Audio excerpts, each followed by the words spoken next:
নমস্কাৰ মৰমৰ ছাত্ৰ ছাত্ৰী আৰু মোৰ বন্ধু বান্ধৱীসকল আহোম ক্লাছেছ ইউটিউব চেনেলটোত আপোনালোকৰ স্বাগতম জনাইছোঁ। আজি মই লৈ আহিছোঁ দশম শ্ৰেণীৰ পাঠ্যপুথি ইতিহাসৰ প্ৰথম খণ্ডৰ পঞ্চম অধ্যায়। পাঠটোৰ নাম হ'ল ভাৰত আৰু উত্তৰ পূৰ্বাঞ্চলৰ সাংস্কৃতিক ঐতিহ্য। ছাত্ৰ ছাত্ৰীসকল ভিডিঅ'টো স্কিপ নকৰাকৈ তোমালোকে গোটেইখিনি চাবা। মই ইয়াত পাঠ ভিত্তিক গোটেইখিনি কুৱেশ্যন লৈ আহিছোঁ আৰু 100টামান MCQ লৈ আহিছোঁ। মই দুটা ভাগত ভগাই দিম। প্ৰথম ভিডিঅ'ত দিম 50টা কুৱেশ্যন আৰু দ্বিতীয় ভিডিঅ'টোত দিম 50টা কুৱেশ্যন। তোমালোকে ভিডিঅ'টো স্কিপ নকৰাকৈ চাই থাকা। প্ৰথমত দিয়া আছে আমাৰ অতি চমু উত্তৰৰ প্ৰশ্ন। 1 নম্বৰত দিয়া আছে হিন্দু সভ্যতাৰ পূব সীমা গংগেয় উপত্যকাৰ কোন ঠাইলৈ বিস্তৃত আছিল? ইয়াৰ উত্তৰটো হ'ব মিৰাট পৰ্যন্ত। তাৰ পিছত 2 নম্বৰত দিয়া আছে হিন্দু সভ্যতাৰ নাগৰিক সংস্কৃতিৰ বিকাশ কেতিয়া হৈছিল? ইয়াৰ উত্তৰটো হ'ব খ্ৰীষ্টপূৰ্বে 4ৰ্থ সহস্ৰাব্দত হিন্দু সভ্যতাৰ নাগৰিক সংস্কৃতিৰ বিকাশ হৈছিল। তাৰ পিছত 3 নম্বৰত দিয়া আছে ঋগ্বেদৰ অনুমানিক ৰচনাকাল কি? উত্তৰ খ্ৰীষ্টপূৰ্বে 1500 পৰা খ্ৰীষ্টপূৰ্বে 1000 মানৰ ভিতৰত ঋগ্বেদৰ ৰচিত হৈছিল। তাৰপিছত 4 নম্বৰত দিয়া আছে ভাৰতৰ ৰাষ্ট্ৰীয় প্ৰতীকত থকা সত্যমেৱ জয়তে এই বাক্যশাৰীৰ মূলত কোনখন গ্ৰন্থৰ পৰা লোৱা হৈছে? ইয়াৰ উত্তৰটো হ'ব মুকুন্দ উপনিষদৰ পৰা লোৱা হৈছে। এইটো খুবেই ইম্পৰ্টেণ্ট ছাত্ৰ ছাত্ৰীসকল, তোমালোকে এইটো পঢ়িব ভালকৈ। এইটো নট অনলি মেট্ৰিক পৰীক্ষা, তোমালোকৰ SSC আৰু অসমত যিবিলাক এক্সাম হয় আছাম পুলিচ এৰিয়াৰী সকলোতে এইটো কমন পৰাৰ চান্স থাকে বহুত। তাৰপিছত আমাৰ 5 নম্বৰত দিয়া আছে প্ৰাচীন ভাৰতত ৰচিত ৰাজনীতি বিজ্ঞান বিষয়ক বিখ্যাত গ্ৰন্থখনৰ নাম কি? ইয়াৰ উত্তৰটো হ'ব কৌটিল্যৰ অৰ্থশাস্ত্ৰ। তাৰপিছত আছে আমাৰ 6 নম্বৰত দিয়া আছে বিবিধতাৰ মাজত একতা ইউনিটি অফ ডাইভাৰ্চিটি এই বাক্যাংশ কোনখন গ্ৰন্থৰ জৰিয়তে স্থায়িত্ব লাভ কৰিলে? উত্তৰ হ'ব জৱাহৰলাল নেহৰুৰ ভাৰত সম্বেদ এইটো কি কৈছে ডিস্কভাৰী অফ ইণ্ডিয়া নামৰ গ্ৰন্থৰ জৰিয়তে এইটো অস্তিত্ব লাভ কৰিছিল। 7 নম্বৰত দিয়া আছে ভাৰতৰ ভাস্কৰ্য শিল্পকলাৰ কোনটো শৈলীত গ্ৰীক ৰোমান কলা কৌশলৰ প্ৰয়োগ কৰা হৈছিল? ইয়াৰ উত্তৰত দিয়া আছে আমাৰ গান্ধাৰ শিল্পকলাত। তাৰপিছত 8 নম্বৰত দিয়া আছে আমাৰ ভাৰত মুনিৰ নাট্যশাস্ত্ৰ কেতিয়া ৰচিত হৈছিল? ইয়াৰ উত্তৰটো হ'ব খ্ৰীষ্টপূৰ্বে 200 পৰা 2য় শতিকালৈ ভাৰতৰ মুনিৰ নাট্যশাস্ত্ৰ ৰচিত হৈছিল। 9 নম্বৰত দিয়া আছে আমাৰ ভাৰতৰ নাট্যশাস্ত্ৰত কিমানটা শ্লোক আছে? ইয়াৰ উত্তৰত দিয়া আছে প্ৰায় 6000টা শ্লোক আছে। 10 নম্বৰত দিয়া আছে আমাৰ এইটো খুবেই ইম্পৰ্টেণ্ট তোমালোকৰ কাৰণে 1 মাৰ্কৰ হেৰাকা আন্দোলন কি? ইয়াৰ উত্তৰত দিয়া আছে আমাৰ স্বাধীনতা সংগ্ৰামী ৰাণী গাইডালুৱে নাগালেণ্ডৰ পৰম্পৰাগত ধৰ্মবিশ্বাস তথা সংস্কৃতি সংৰক্ষণ আৰু পুনৰ প্ৰৱৰ্তন কৰাৰ উদ্দেশ্য হেৰাকা নামৰ আন্দোলন জন্ম দিয়ে।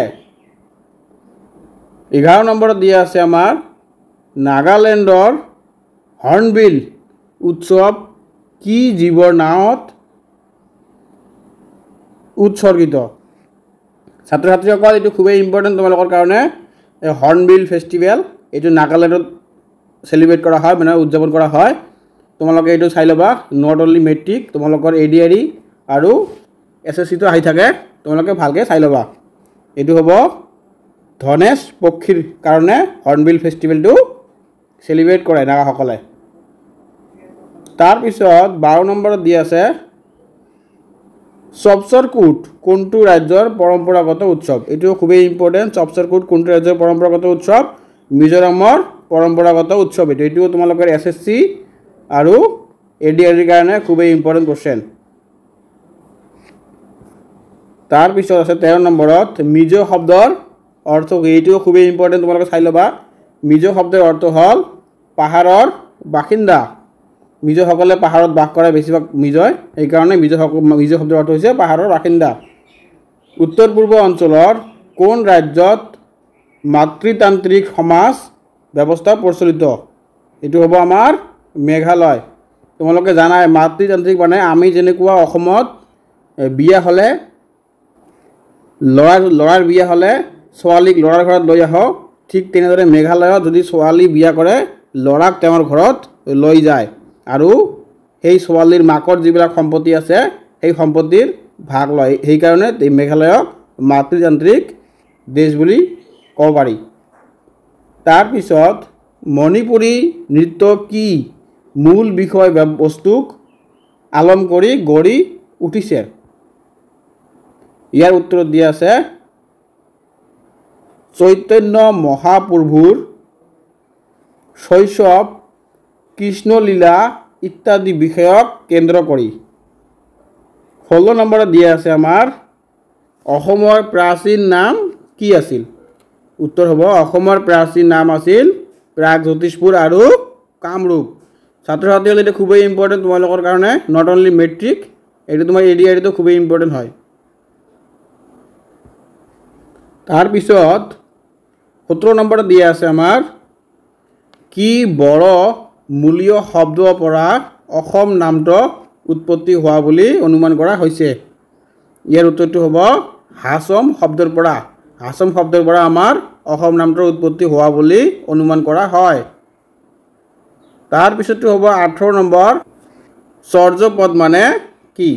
ইয়াৰ উত্তৰটো হ'ব চৰ্যপদ হৈছে কেইটামান সহজজানপন্থীৰ গীত। সহজনাপন্থীৰ গীত, এইটো হ'ব সহজজানপন্থীৰ গীত। তাৰপিছত 19 নম্বৰত দিয়া আছে চৰ্যাপদ কেতিয়া ৰচিত হৈছিল? ইয়াৰ উত্তৰটো হ'ব খ্ৰীষ্টীয় 10ম শতিকাৰ পৰা 14দশ শতিকাৰ ভিতৰত। 20 নম্বৰত দিয়া আছে মাধৱ কন্দলীয়ে কাৰ পৃষ্ঠপোষকতা লাভ কৰি সপ্তকাণ্ড ৰামায়ণ অনুবাদ কৰিছিল? মাধৱ কন্দলীয়ে আমাৰ মহাকাব্য ৰামায়ণ লিখিছিল। তেওঁৱে বৰাহী ৰজাৰ মহামাণিকৰ অনুবাদত এই ৰামায়ণে লিখিছিল। তাৰপিছত আমাৰ 21 নম্বৰত দিয়া আছে অসমৰ গদ্য সাহিত্যৰ সূচনা কোনে কৰিছিল? ইয়াৰ উত্তৰটো হ'ব শংকৰদেৱ। এইটো খুবেই ইম্পৰ্টেণ্ট, তোমালোকে চাই ল'বা। 22 নম্বৰত দিয়া আছে জিকিৰ আৰু জাৰি কোনে ৰচনা কৰিছিল? ইয়াৰ উত্তৰটো হ'ব জিকিৰ আৰু জাৰি আমি জানো আজান পীৰ নামৰ খ্যাত চাহ মিলন। তাৰপিছত আছে আমাৰ 23 নম্বৰত দিয়া আছে আজান পীৰ কোন? আজান পীৰ কোন আছিল? উত্তৰত দিয়া আছে এজন চুফি সাধক যিজনে ইছলাম ধৰ্মীয় গীত জিকিৰ আৰু জাৰি ৰচনা কৰিছিল। তাৰপিছত আছে আমাৰ 24 নম্বৰত আজান পীৰ কেতিয়া অসমলৈ আহিছিল? ইয়াৰ উত্তৰটো হ'ব স্বৰ্গদেউ গদাধৰ সিংহৰ দিনত 13দশ শতিকাত অসমলৈ আহিছিল। এইটো খুবেই ইম্পৰ্টেণ্ট কোৱেশ্চন, তোমালোকৰ আহিব পাৰে। আজান ফকীৰে কেতিয়া অসমলৈ আহিছিল বা কোন ৰজাৰ শাসনত অসমলৈ আহিছিল? 25 নম্বৰত দিয়া আছে আমাৰ দ পৰ্বতীয়াৰ শিলৰ তোৰণখন কেতিয়া নিৰ্মিত হৈছিল? ইয়াৰ উত্তৰটো হ'ব খ্ৰীষ্টীয় 6ষ্ঠ শতিকাত। তাৰপিছত 26 নম্বৰত দিয়া আছে আমাৰ চাংৰুং ফুকন কি দায়িত্বত ন্যস্ত আছিল?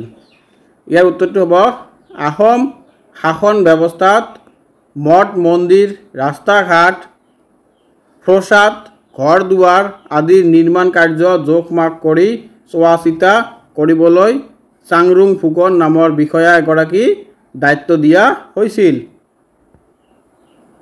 ২৭ নম্বৰত দিয়া আছে আমাৰ লোক সংগীতত আগবঢ়োৱা অৱদানৰ বাবে অসমৰ কোন শিল্পীক পদ্মশ্ৰী সন্মান প্ৰদান কৰা হৈছিল?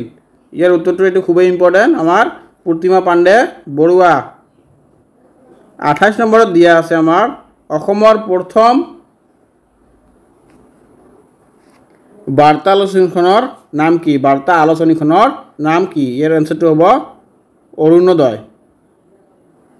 তাৰপিছত ২৯ নম্বৰত দিয়া আছে উত্তৰ পূৰ্বাঞ্চলৰ অষ্ট্ৰিক নৃগোষ্ঠীৰ অন্তৰ্ভুক্ত জনজাতিটো কি? এইটো হ'ব খাচীয়া। ৩০ নম্বৰত দিয়া আছে আমাৰ ৰচয়িতাসকলৰ নাম লিখা। ইয়াতে কিছুমান নাম দিয়া আছে আৰু কিছুমান কাব্যাংশ বা কিতাপৰ নাম দিয়া আছে। এইবিলাক কোনে কি লিখিছিল সেইটো খুবেই ইম্পৰ্টেণ্ট তোমালোকৰ কাৰণে, চাই ল'বা। এইটো নট অনলি মেট্ৰিক, তোমালোকৰ SSC, ৰেলৱে আৰু ADREতো খুবেই ইম্পৰ্টেণ্ট। যেনেকুৱা অৰ্থশাস্ত্ৰ কোনে লিখিছিল? কৌটিল্য। তাৰপিছতো হ'ব হস্তীৰ বিদ্যাৰ নাম, এইটো লিখিছে কুমাৰ বৰকাইত। তাৰপিছত কীৰ্তন লিখিছে শংকৰদেৱ। নামঘোষা মাধৱদেৱ। চোৰ ধৰা পিম্পুৰা গুচোৱা মাধৱদেৱ। তাৰপিছত কলীয় দমন লিখিছে শংকৰদেৱ। তাৰপিছত ৰাম বিজয় লিখিছে শংকৰদেৱ। কথাগীত লিখিছে ভট্টদেৱ। ৰাজত ৰংগিনী লিখিছে কলহল। তাৰপিছত ভাৰত সম্বেদ লিখিছে জৱাহৰলাল নেহৰু। ছাত্ৰ ছাত্ৰীসকল এইটো খুবেই ইম্পৰ্টেণ্ট তোমালোকৰ কাৰণে, একদম গোটেইখিনি মুখস্থ কৰি ল'বা। এইটো পৰীক্ষা দিয়াৰ পৰা তোমালোকৰ 1 বা 2 মাৰ্কৰ এইটো আহিবই কনফাৰ্ম। তাৰপিছত আমাৰ অতি চমু উত্তৰৰ প্ৰশ্ন। 1 নম্বৰত দিয়া আছে আমাৰ খ্ৰীষ্টীয় 6ষ্ঠ শতিকাৰ পিছত ভাৰতলৈ অহা 2টা বিদেশী জাতিৰ নাম হ'ল গ্ৰীক আৰু মোগল। তাৰপিছত 2 নম্বৰত দিয়া আছে আমাৰ হিন্দু উপত্যকাত আৱিষ্কৃত হোৱা ধৰ্মীয় উদ্দেশ্যত ব্যৱহৃত হোৱা 2টা মূৰ্তিৰ নাম লিখা। ইয়াৰ উত্তৰ দিয়া আছে আমাৰ পশুপতি সদৃশ মূৰ্তি আৰু মৃত দেৱীৰ মূৰ্তি। 3 নম্বৰত দিয়া আছে আমাৰ অষ্ট্ৰিকসকলে ভাৰতীয় সংস্কৃতিলৈ আগবঢ়োৱা 2টা অৱদান উল্লেখ কৰা।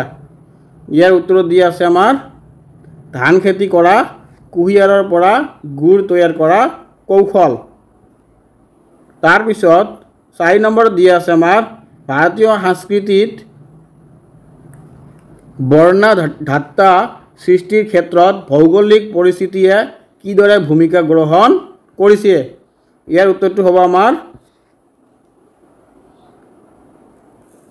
বৰ্ণাঢ্য ভাৰতীয় সংস্কৃতিৰ উৎপত্তি তথা সংৰক্ষণ কৰাৰ ক্ষেত্ৰত দেশখনৰ বিভিন্ন ভৌগোলিক পৰিস্থিতিয়েও ভূমিকা গ্ৰহণ কৰি আহিছে।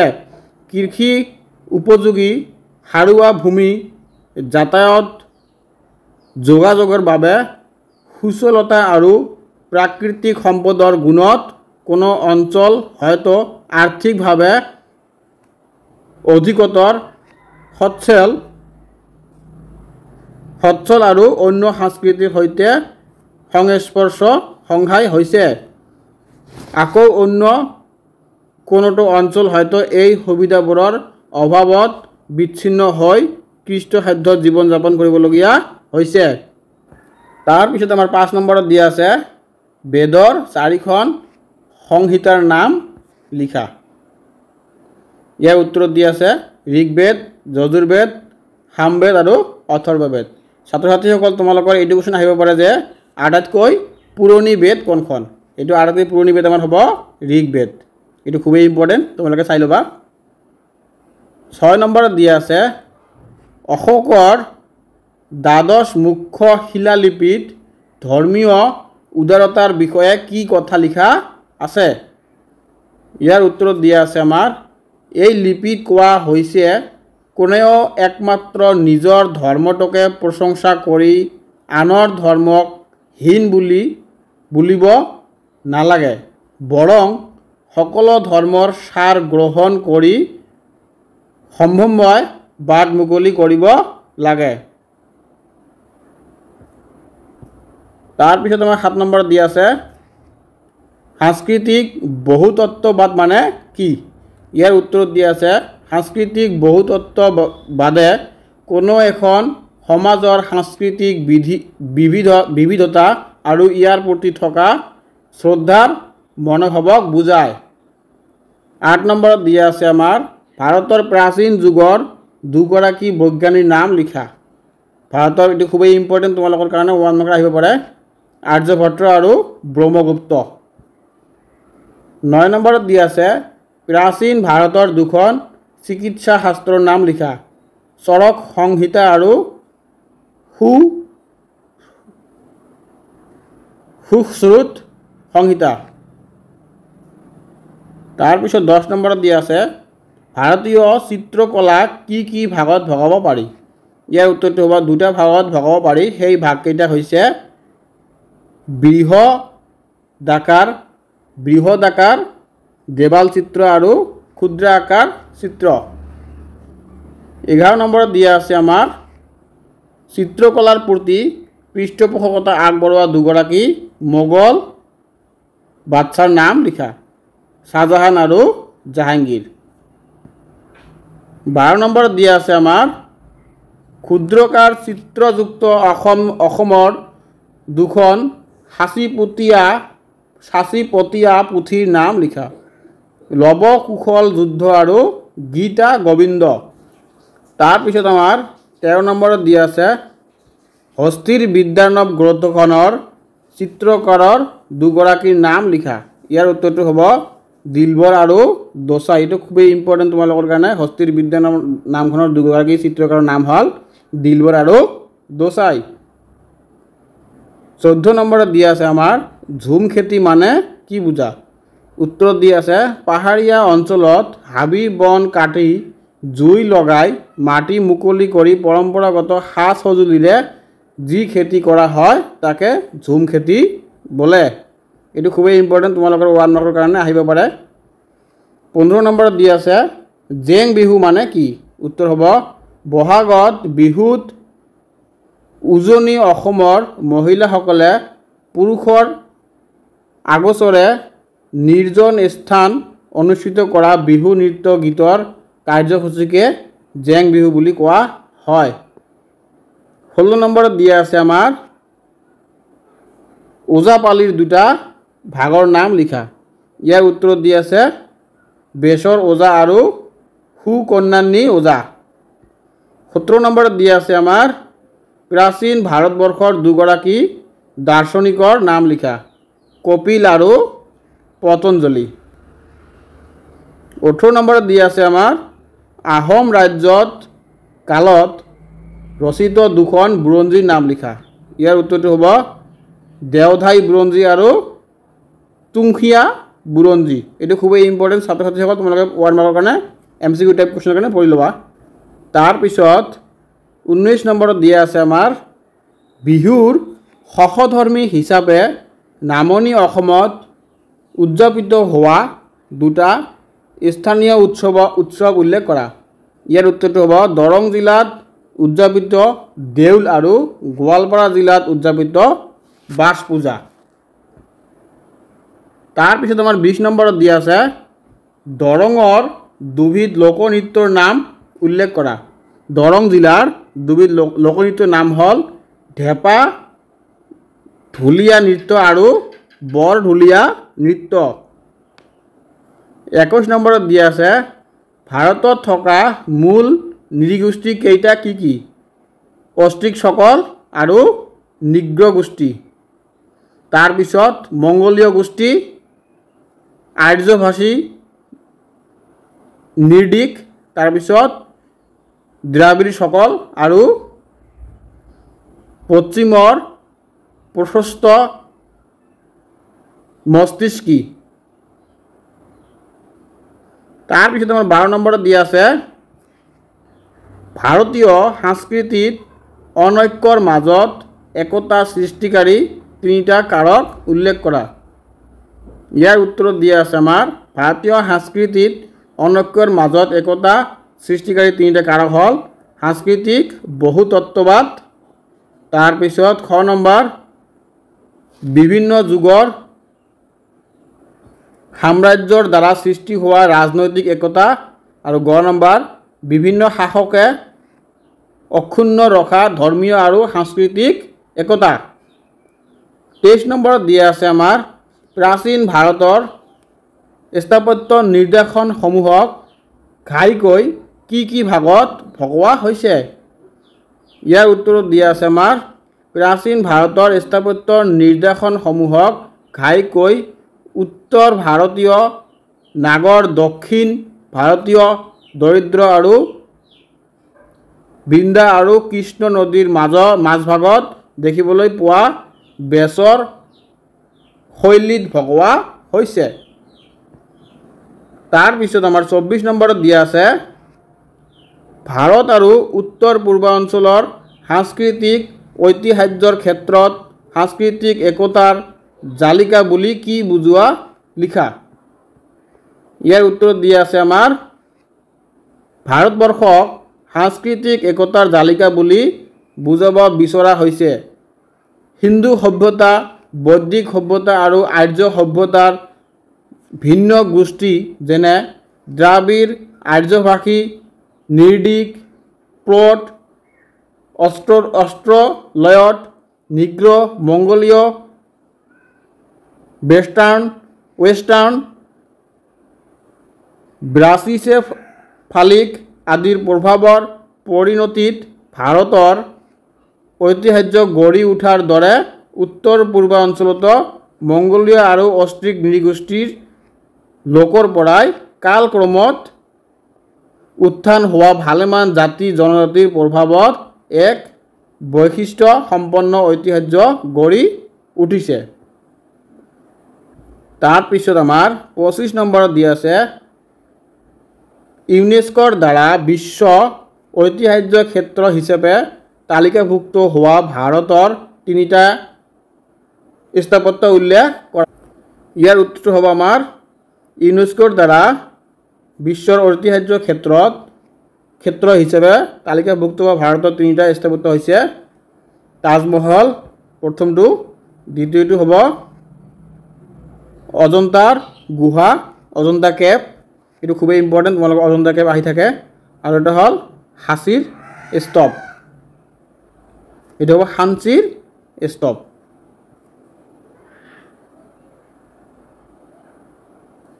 ছাব্বিছ নম্বৰত দিয়া আছে আমাৰ ভাৰতৰ ভাস্কৰ্য শিল্পৰ ক্ষেত্ৰত কি মূৰ্তি নিৰ্মাণ কৰা হৈছিল। ইয়াৰ উত্তৰটো হ'ব প্ৰাচীন কালৰে পৰা ভাস্কৰ্য শিল্পৰ বাবে ভাৰতৰ এক সুখ্যাতি আছে।